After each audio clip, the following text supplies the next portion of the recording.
All right, imagine this. You're kicking back, you're browsing JungleTV, and suddenly you're playing a game right there in your browser, but it's smooth, like crazy smooth, almost like it's running on your computer. Yeah, and the thing is, it kind of is. That's what we're diving into today. It's wild. The JungleTV application framework, the JAF, is making that possible, and today we're going to unpack how it all works. So we're talking about how developers can actually build their own applications directly onto JungleTV.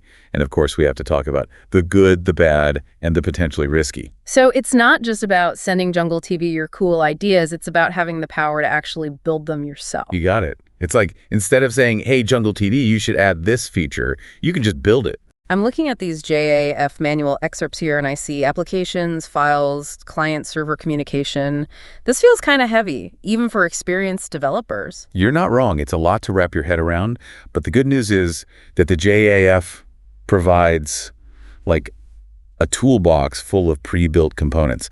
Think of it as a framework for building frameworks. Okay, so it's giving developers the tools, but also a set of rules, so they're not just building whatever they want, however they want, right? Exactly. And the key to making it all work, the secret sauce, so to speak, is this thing called the app bridge. App bridge. Okay, now that sounds interesting. What's so special about it? It's like a universal translator between the developer's code and JungleTV itself.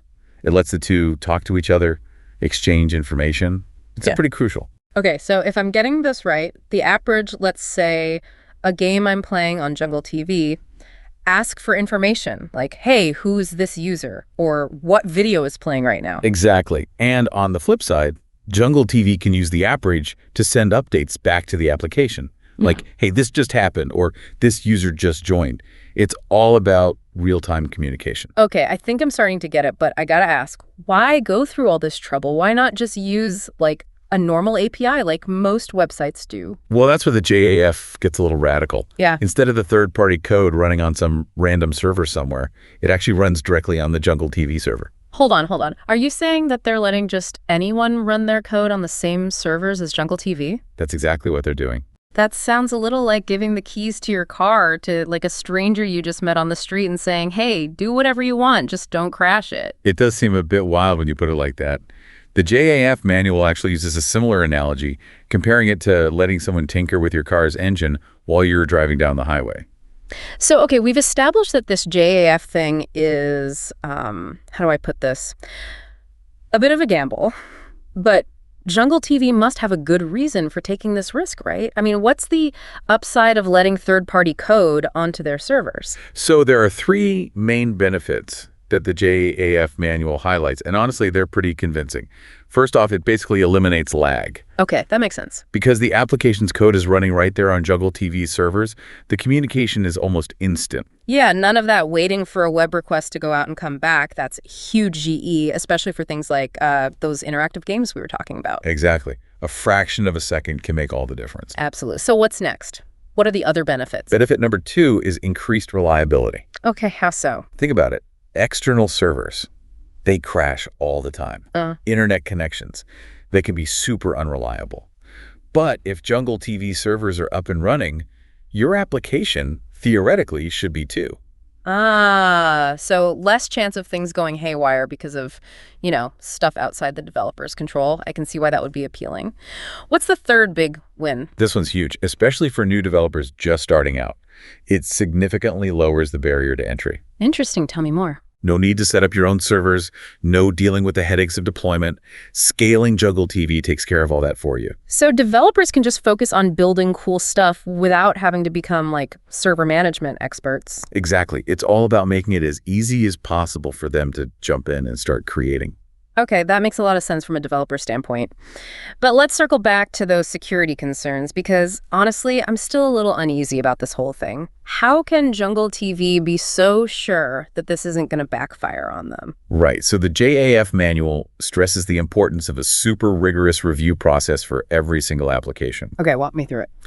So developers submit their applications to JungleTV, and they have to include a super detailed description of what their application does, how it works, the whole 9 yards. So no sneaking anything shady past them.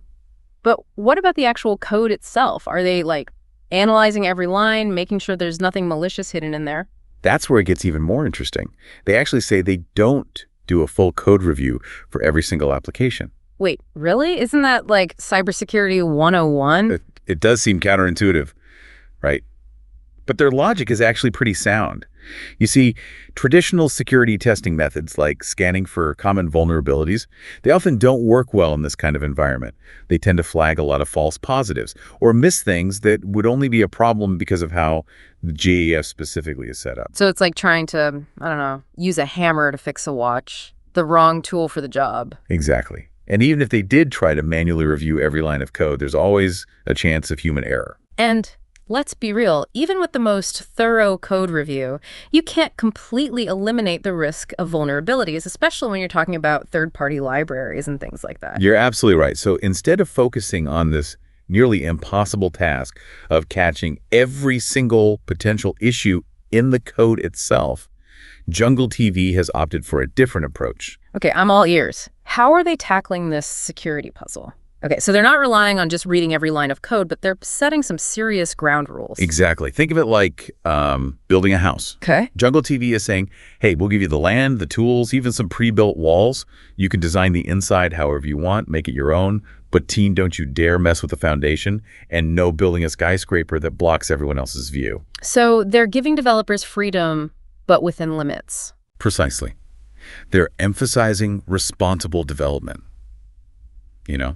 Building applications that add to the JungleTV experience, not take away from it. Okay, so big picture, what does that actually look like? What can developers actually build with the JAF? Give me the cool stuff. Oh man, the possibilities are pretty much endless. We're talking games, interactive tools, you name it. I was looking through the JAF manual, and they even mentioned things like creating like mini websites, right? Application pages or something like that. Yep. It's like having your own little corner of the internet right there inside JungleTV. That's wild. So it's not just about building a game, it's about building an entire experience around that game. You got it.